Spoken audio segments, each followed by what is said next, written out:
Okay, today we'll be looking at Bob Marley's song War.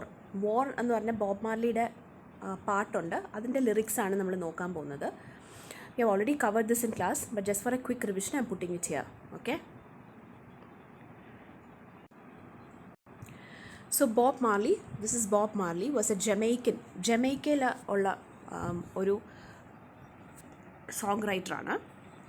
He was a singer and songwriter who played a pivotal role in bringing reggae music to international prominence. Reggae എന്ന് പറഞ്ഞ ഒരു music സ്റ്റൈലുണ്ട്, അത് popularise ചെയ്ത പേഴ്സണാണ് Bob Marley.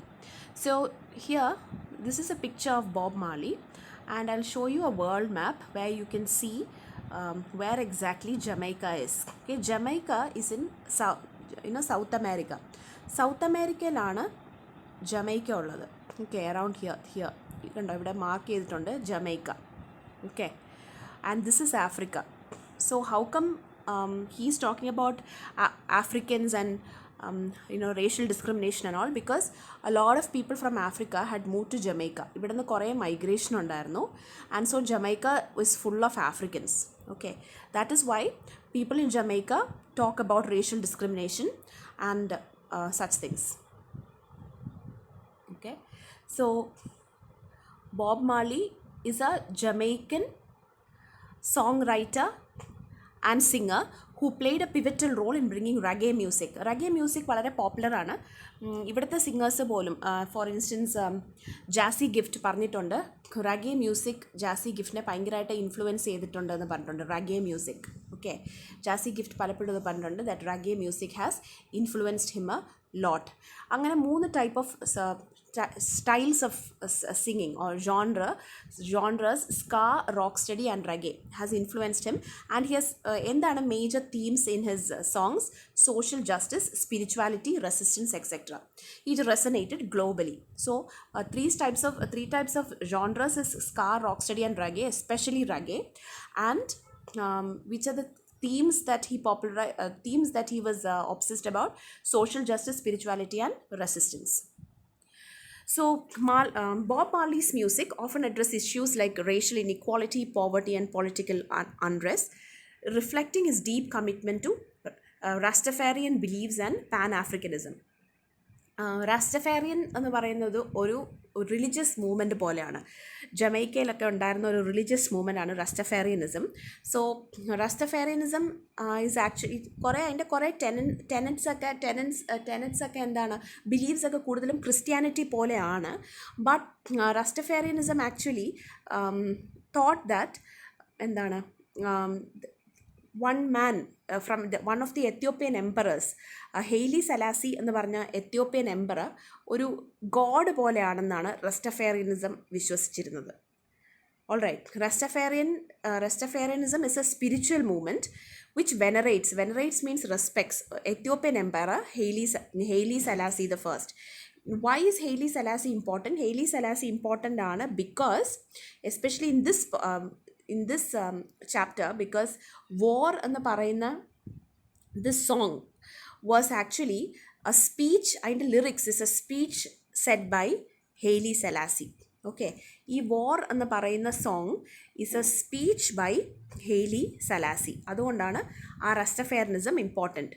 So Bob Marley was a singer and songwriter from Jamaica who popularized reggae, who talked about social justice, spirituality and resistance, and who had a deep commitment to Rastafarian beliefs and Pan-Africanism. Pan-Africanism means Africans across the world are one people and they should unite and do things. അങ്ങനെയൊക്കെ ഉള്ള ബിലീഫാണ്. Okay, ആഫ്രിക്കൻസിൻ്റെ ഭാഗമായിട്ട് എല്ലാ സ്ഥലത്തുമുള്ള ആഫ്രിക്കൻസിനെ തിരിച്ച് ആഫ്രിക്കയിലേക്ക് വരാനും അങ്ങനെയുള്ള movements ഒക്കെ ഉണ്ടായിട്ടുണ്ട്. All right, so that is a summary of it. Okay, ഇതാണ് ബോബ് മാർലി. സോ ബാക്കി ജസ്റ്റ് ഒന്ന് വായിച്ചു പോകാം. Album such as Exodus and Rastaman വൈബ്രേഷനിൽ നിന്നാണ് ഈ പോയം, അതിൻ്റെ ഒരു പോയമല്ല, ഈ സോങ് റസ്റ്റമാൻ വൈബ്രേഷൻ എന്ന് പറഞ്ഞ ആൽബത്തിൽ നിന്നുള്ളതാണ്. solidifies his status as a cultural icon. Beyond music, Marley became a symbol of peace and unity, notably mediating political tensions in Jamaica. Political tensions in Jamaica in the സമയത്തൊക്കെ 1970s അവിടെ ഭയങ്കര important ആയിട്ടുള്ളൊരു figure ആയിരുന്നു. His legacy endures through his influential music and messages of empowerment. Now മെയിലുള്ള മൂന്ന് type of genre just ഡിസ്ക്രിപ്ഷന് വേണ്ടിയിട്ട് ഇതൊന്നും പഠിക്കേണ്ട ആവശ്യമില്ല. Ska, rock steady and reggae. Reggae ഒന്ന് ഓർത്തോണേ. He promoted reggae and he believed in Rastafarianism. He was from Jamaica. Now, War is one of his songs from the album called Rastaman Vibration. Okay. Then his songs often addressed love, freedom and resistance against oppression. Marley was also a follower of Rastafarianism, a spiritual movement that thought that Ethiopian Emperor Haile Selassie the First, Haile Selassie എന്നാണ് പേര്, Haile Selassie the First was kind of a god and emphasized African heritage and unity. War is a song recorded and made popular by Bob Marley. It first appeared in Bob Marley and Wailers. Bob Marley ഉണ്ടായിരുന്ന ഗ്രൂപ്പിൻ്റെ പേരാണ് Wailers. Okay, Bob Marley and the Wailers. It appeared on Bob Marley and the Wailers record, 1976 island record called Rastaman Vibration. Rastaman Vibration എന്ന് പറഞ്ഞ Bob മാർലിയുടെയും the വെയിലേഴ്സ് എന്ന് പറഞ്ഞ ഗ്രൂപ്പിൻ്റെയും ആൽബത്തിൽ ഉണ്ടായിരുന്നതാണ്. It was Marley's only top 10 album in the USA. In UK it reached position 15. അതൊന്നും വലിയ important അല്ല, എന്നാലും anyway we know the top 10-ൽ എത്തിയ ഒരു സോങ് ആണ്. The lyrics, this is what is important. Lyrics എവിടെ നിന്നാണ്? Lyrics was entirely derive from a speech by Ethiopian Emperor Haile Selassie I before the 18th session of the UN General Assembly. UN General Assemblyയുടെ 18th session which happened in 1963. ഈ album പുറത്തു വരുന്നത് 1976-ലാണ്. Okay, 1963-ൽ highly സലാസി പറഞ്ഞ ഒരു speech, UN general അസംബ്ലിയിൽ പറഞ്ഞ ഒരു സ്പീച്ചാണ് ഈ വോറിൻ്റെ ലിറിക്സ്. ഓൾറൈറ്റ്. നൗ എന്തുകൊണ്ടാണ് ഹൈലി സെലാസി പറഞ്ഞ സ്പീച്ച് എടുക്കാനുള്ള കാര്യം? Because Bob Marley believed in Rastafarianism which is a spiritual movement. അത്രയേ ഉള്ളൂ. റസ്റ്റഫേറിയനിസം ആ സ്പിരിച്വൽ മൂവ്മെൻറ്റിൽ വിശ്വസിച്ചിരുന്നുകൊണ്ടാണ്. ആ സ്പിരിച്വൽ മൂവ്മെൻറ്റിൽ ഒരു ദൈവം ആരാണ്? Ethiopian emperor Haile Selassie. Ethiopian emperor Haile സലാസിയാണ് ഈ റസ്റ്റഫേറിയനിസത്തിൻ്റെ ഒരു ദൈവം. ബാക്കിയൊക്കെ it is very close to Christianity പോലെ. All right. So it was a speech said by Ethiopian Emperor Haile Selassie. So Jamaicans, അതുകൊണ്ടാണ് ഞാൻ നേരത്തെ പറഞ്ഞത് ഈ Jamaica is in south America. ഈ ജമൈക്കൻസും എത്യോപ്യൻ എംപററുമായിട്ടുള്ള ബന്ധം ഈ എന്തുകൊണ്ടാണെന്ന് ചോദിച്ചാൽ, ജമൈക്ക ഇസ് ഹിയർ. അപ്പോൾ ഇവിടെ കുറേ ആഫ്രിക്കൻസ് ഉണ്ട്. അപ്പോൾ എങ്ങനെയാണ് ഈ റസ്റ്റഫേറിനിസത്തിന് എത്യോപ്യ ഇസ് ഹിയർ, ഇവിടെയാണ് ഈ എത്യോപ്യയുടെ കിങ് എങ്ങനെയാണ് ഈ റസ്റ്റഫേറിയനിസത്തിൻ്റെ ദൈവമായത് എങ്ങനെയാണെന്ന് വെച്ചാൽ, ഈ ജമൈക്കയിൽ കുറേ പ്രീച്ചേഴ്സൊക്കെ ഉണ്ടായിരുന്നു. ഈ ബ്ലാക്ക് ആൾക്കാരെയൊക്കെ സപ്പോർട്ട് ചെയ്ത് സംസാരിക്കുക. Preachers, not exactly preachers, like political leaders. Okay, Marcus Garvey എന്നൊക്കെ പറഞ്ഞ ഭയങ്കര ഫേമസ് ആയിട്ടുള്ള പൊളിറ്റിക്കൽ ഫിഗേഴ്സ് ഉണ്ടായിരുന്നു. ഓക്കെ, എവിടെ? ജമൈക്കയിൽ. Now he use to make speeches, കുറേ സ്പീച്ചസ് ഒക്കെ they use to make. In these speeches Marcus Garvey often use to say, he used to speak of lines like, look to Africa when a black king shall be crowned, for the day of deliverance is at hand എന്നൊക്കെ പറഞ്ഞ് Marcus ഗാവേയുടെ speech ഉണ്ട്. So Marcus Garvey actually lived in Jamaica. ഇവിടെയാണ് താമസിച്ചിരുന്നത്. And Jamaica is full of African people. Because of slave ട്രേഡിനുള്ള Africans എല്ലാം ഇവിടെ വന്നു. സോ ജമൈക്കയിലെ Marcus Garvey, okay, Marcus Garvey, Garvew, Marcus Garvey, he used to say such lines. എന്താണ്? Look to Africa, അവിടെ നിന്നൊരു ബ്ലാക്ക് കിങ് വരും എന്നൊക്കെ പറയുമായിരുന്നു. അങ്ങനെ ഇരിക്കുമ്പോഴാണ് ഇവിടെ എത്യോപ്യയിൽ ഒരു ഭയങ്കര ഇൻഫ്ലുവൻഷ്യൽ ആയിട്ടൊരു കിങ് വരുന്നത്. അതാണ് Haile Selassie the first. All right. He live through the first world war and the second world war. First വാറിൻ്റെ സമയത്തും ഉണ്ടായിരുന്നു, സെക്കൻഡ് വേൾഡ് വാറിൻ്റെ സമയത്തും ഉണ്ടായിരുന്നു. And it is because of him that Ethiopia was never really completely ഒരു colony. You see most of Africa was heavily colonised. പക്ഷേ Ethiopia, except for a brief invasion by the Italians, Ethiopia was mostly very independent and it had kind of a prestige during Haile Selassie's time. So അത്ര ഭയങ്കര നല്ലൊരു രാജാവ് ആഫ്രിക്കയിൽ വന്നപ്പോൾ, these Jamaicans kind of considered him a god-like figure. He thought that he was kind of a sent by God himself, ഒരു god-like figure ആണ്. അങ്ങനെയാണ് റസ്റ്റഫാരിയനിസം എന്ന് പറഞ്ഞ മൂവ്മെൻറ്റ് തുടങ്ങുന്നത്. മനസ്സിലായോ? അത് ഞാൻ ജസ്റ്റ് അത് മനസ്സിലാക്കാൻ വേണ്ടി പറഞ്ഞതേ ഉള്ളൂ. ഇതൊന്നും പരീക്ഷയ്ക്കൊന്നും പഠിച്ചു വെക്കേണ്ട ആവശ്യമില്ല. പക്ഷേ ഇത് നിങ്ങൾ കേൾക്കുമ്പോൾ നിങ്ങൾക്ക് ഈ കോണ്ടെക്സ്റ്റ് ഒന്നുകൂടെ മനസ്സിലാവും, അത്രയേ ഉള്ളൂ. ഓക്കെ.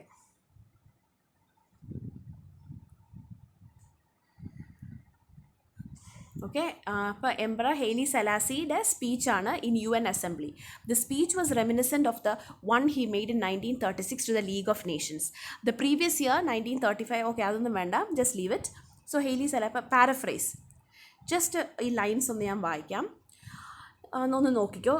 മെയിൻ തീം ഒന്ന് നോട്ട് ചെയ്താൽ മതി, ഓൾറെഡി ക്ലാസ്സിൽ നമ്മൾ പഠിച്ചതാണ്. Until the philosophy which hold one race superior and another inferior is finally and permanently discredited and abandoned, everywhere is war means a war.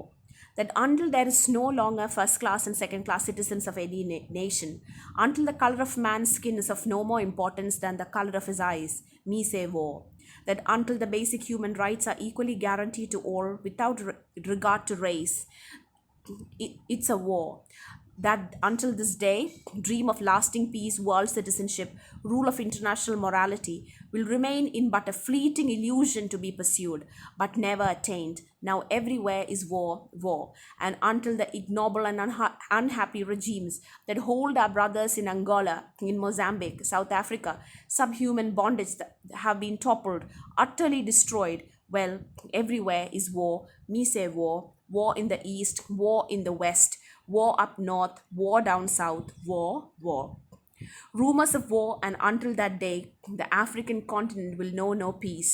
We Africans will fight, we find it necessary, and we know we shall win, as we are confident in the victory of good over evil, good over evil, yeah, good over evil, good over evil, good over evil, good over evil. Repetition, which is called a refrain, repeat ചെയ്യുന്നത്.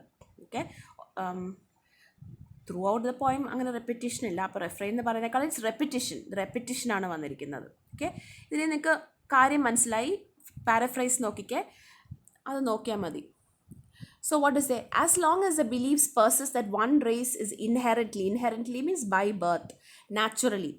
As long as the belief persists that one race is naturally superior to another, and because of this ideology, and this ideology hasn't been thoroughly rejected and eliminated, conflicts will continue to rise. അതുകൊണ്ടാണ് war എന്ന് പറയുന്നത്.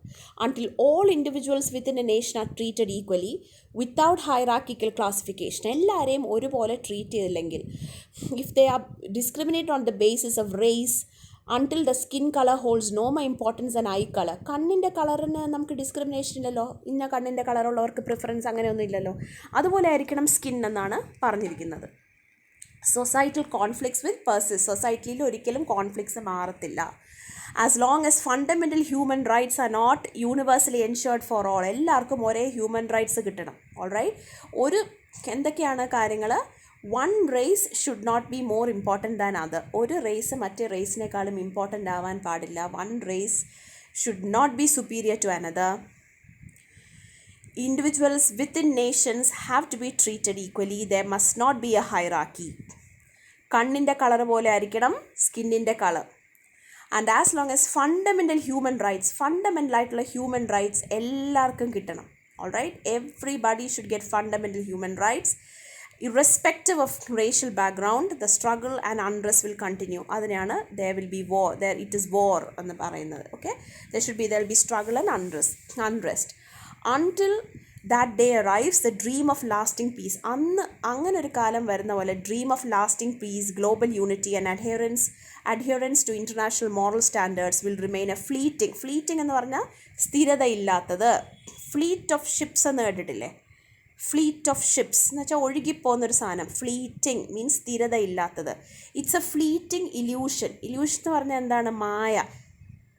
ഇല്ലാത്തൊരു കാര്യം കാണുന്നതാണ് മായ. അതുകൊണ്ട് until you see lasting, that everybody is treated equally, what is a fleeting illusion? Peace and all that, international moral standards will remain. ഒരു piece എന്നും global unity എന്നൊക്കെ പറയുന്നത്, പീസ്, ഗ്ലോബൽ യൂണിറ്റി, അതെല്ലാം ജസ്റ്റ് ഒരു ഫ്ലീറ്റിംഗ് ഇല്യൂഷനാണ്. അത്രേ ഉള്ളൂ ഈ poem. Okay, പോയമല്ല, war എന്ന് പറഞ്ഞ സോങ്. യു ക്യാൻ ജസ്റ്റ് ഒരു 2-3 മിനിറ്റേ ഉള്ളൂ. അത് നിങ്ങൾക്ക് യൂട്യൂബിൽ വേണമെങ്കിൽ ഒന്ന് കേൾക്കാം. ഈ ലൈൻസ് റിപ്പീറ്റ് ചെയ്ത് പറയുന്നതായിരിക്കും. ബേസിക് അണ്ടർസ്റ്റാൻഡിങ് ഇതാണ്. അൺടിൽ ദ ഫിലോസഫി എന്താണ്? The philosophy which holds that one race is superior to another or one race is inferior to another, അങ്ങനെയുള്ള സ്ഥലത്ത് me say war, everywhere is war. First class സിറ്റിസൺസും second class സിറ്റിസണും ഉണ്ട്. അതുപോലെ skin colour, കണ്ണിൻ്റെ colour പോലെ unimportant ആവുന്നവരെ me say war. Okay, me say war എന്ന് പറയുന്നതാണ് refrain. Refrain means a line that is repeated. റെഫ്രെയിൻ. Okay, throughout repeat ചെയ്യുന്നതാണ് me say war. Then until basic human rights, എല്ലാവർക്കും human rights ഒരുപോലെ കൊടുത്തില്ലെങ്കിൽ me say it's a war. Alright. until that day dream of lasting peace, world citizenship, അതൊക്കെ ഒരു fleeting illusion മാത്രമാണ്. And until the ignoble unhappy regimes, ഒത്തിരി എല്ലാ സ്ഥലത്തും പല സ്ഥലത്തും എന്തുണ്ട്? ബ്ലാക്സിന് ഡിസ്ക്രിമിനേറ്റ് ചെയ്യുന്ന, ആഫ്രിക്കയിൽ തന്നെ ഒക്കെ ബ്ലാക്സിന് ഡിസ്ക്രിമിനേറ്റ് ചെയ്യുന്ന സ്ഥലങ്ങളുണ്ട്, അങ്കോള, മൊസാംബിക്കൊക്കെ. അപ്പോൾ അവിടെയൊക്കെ ഈ bad regimes, okay, bad governments മാറിയില്ലെങ്കിൽ മീസേ ഇറ്റ്സ് എ ബോണ്ടേജ് ആണ്. Me say war. War is in the east, in the west, everywhere. ആൾക്കാരെല്ലാം തുല്യമാകുന്നവരെ വോർ എന്നാണ് പറയുന്നത്. ഓൾറൈറ്റ്, ഇതാണ് ഹൈലി സലാസി. കണ്ടോ? ഓക്കെ, ഹൈലി സലാസിയാണ്. ഹൈലി സലാസിയുടെ സ്പീച്ചാണ് എന്തായത്? ഈ പോയം ആയത്. പിടികിട്ടിയല്ലോ?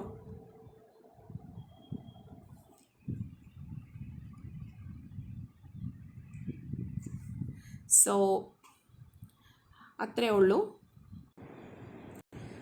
സോ ആ ക്വസ്റ്റ്യൻ വന്നാലും ഒന്ന് എഴുതിക്കോണേ. എന്ന് വെച്ചാൽ ഇത് ആരുടെ വേർഡ്സാണെന്ന് ചോദിച്ചാൽ ഇത് എംപറർ ഹൈലി സലാസിയുടെ വേർഡ്സാണ്.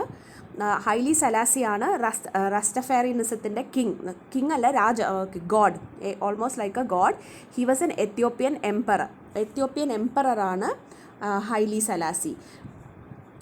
ഹൈലി സലാസിയുടെ ഫോളോവേഴ്സിനാണ് റസ്റ്റഫേറിയൻസ് എന്ന് പറയുന്നത്. ഓക്കെ, എന്തുകൊണ്ടാണ് ഈ റസ്റ്റഫേറിയൻസ് എന്നൊക്കെ പറയുന്നതെന്ന് വെച്ചാൽ ഹൈലി സലാസിയുടെ ആദ്യത്തെ പേര് തഫാരി എന്നായിരുന്നു. ഓക്കെ, തഫാരി. ഇത് കണ്ടോ, ഇവിടെ ഒരു തഫാരി കണ്ടോ? തഫാരി എന്ന് കിടക്കുന്നുണ്ടോ? റസ്തഫാരി. റസ് എന്ന് പറഞ്ഞു കഴിഞ്ഞാൽ ചീഫ് എന്നൊക്കെ പറയുന്ന പോലെയാണ്. രാജാവ്, ചീഫ് എന്നൊക്കെ പറയുന്നതാണ് റസ്. അപ്പോൾ ചീഫ് തഫാരി എന്നുള്ളതിൽ നിന്നാണ് ഈ റസ്തഫാരി എന്ന് വരുന്നതും. റസ്റ്റഫേറിയനിസം എന്ന് പറയുന്നത് ഹൈലി സലാസിയെ ദൈവമായിട്ട് കാണുന്ന ഒരു ടൈപ്പ് ഓഫ് റിലിജിയനുമാണ്. പിടികിട്ടിയല്ലോ? അങ്ങനെ അതിൻ്റെ ഡെപ്തിലോട്ടൊന്നും നമ്മൾ പഠിക്കേണ്ട ആവശ്യമില്ല. എനിവേ, ഈ റസ്റ്റഫാരിയൻ മൂവ്മെൻറ്റിൻ്റെ ഒരാളായിരുന്നു Bob Marley. Haile Selassie was a Ethiopian emperor who was very concerned about his country and also about Africa in general. അങ്ങനെയാണ് ഈ റസ്റ്റഫാരിയൻ മൂവ്മെൻറ്റ് പല സ്ഥലത്തോട്ടും ഇത് സ്പ്രെഡ് ചെയ്യുന്നത്. ഓക്കെ, ആ രാജാവിൻ്റെ വേർഡ്സ്, എവിടെ പറഞ്ഞ വേർഡ്സ്, UN ജനറൽ അസംബ്ലിയിൽ പറഞ്ഞ വേർഡ്സിനെ സിങ് ചെയ്തതാണ് ഈ സോങ് കോൾഡ് വോർ. പിടികിട്ടിയല്ലോ? അത്രേ ഉള്ളൂ. അതിൻ്റെ തീം, എല്ലാത്തിൻ്റെയും തീംസ് ഒന്ന് നോക്കി വയ്ക്കുക. ഇതിൻ്റെ തീം എന്താണ്? Naturally social justice, spirituality, social justice and resistance ആണ് ഈ പോയമിൻ്റെ തീം. യൂഷ്വലി ബോബ് മാർലിയുടെ തീംസ് അതൊക്കെ തന്നെയാണ്. ചിലപ്പോൾ സ്പിരിച്വാലിറ്റി ഒക്കെ കാണാറുണ്ട്. Okay, so that's it. You can just read through it. എല്ലാം മനസ്സിലായി കാണുമെന്ന് വിശ്വസിക്കുന്നു. ഇതൊരു റിവിഷനായിട്ട് നിങ്ങളൊന്ന് കേൾക്കുക. ഓക്കെ.